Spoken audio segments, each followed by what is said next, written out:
Domanda precisa: a qualsiasi indicazione di voto che arriverà dal centrodestra e la Lega, lei si atterrà scrupolosamente, diciamo, no?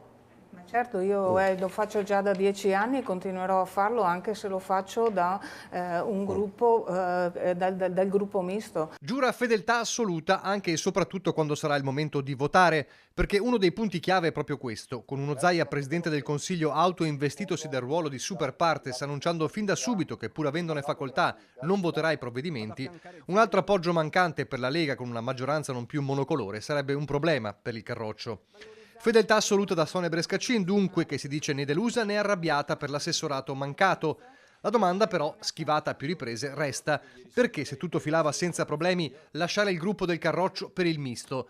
Radio Lega racconta che nel partito siano furenti per la scelta e le tempistiche, mentre l'esito del sondaggio lanciato nei nostri telegiornali è lapidario, con il 76% che riterrebbe giusta la sua espulsione. In ballo c'è il già citato articolo 32 dello Statuto del partito, che recita: l'adesione a gruppi diversi da quelli indicati da Lega per Salvini Premier da parte di soci eletti alla carica di parlamentare, europarlamentare, consigliere, presidente di provincia e sindaci determina la cancellazione d'ufficio del socio da tutti i libri sociali, a meno che non vi sia una preautorizzazione.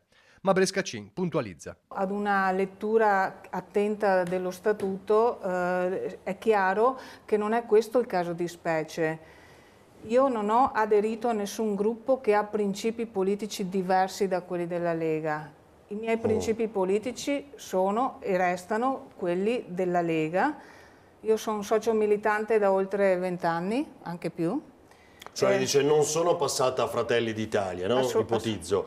Cioè dice in un gruppo misto che... Il gruppo misto è un contenitore neutro che ho scelto per valorizzare al meglio un contributo personale. Non è la stessa lettura di molti leghisti arrabbiati in queste ore, ma tant'è. Al momento da Stefani, impegnato nel mantenere serenità ed equilibri anche interni, non ci sono indicazioni e in ogni caso deve essere da Bellerio il Consiglio federale a decidere. Brescacin non sembra comunque intenzionata a tornare indietro, nemmeno nel prossimo futuro. Fin dalle prossime ore, dunque, guiderà il gruppo misto, uno degli ormai certi 7 capigruppo targati in marca trevigiana, alla vigilia delle nomine ufficiali.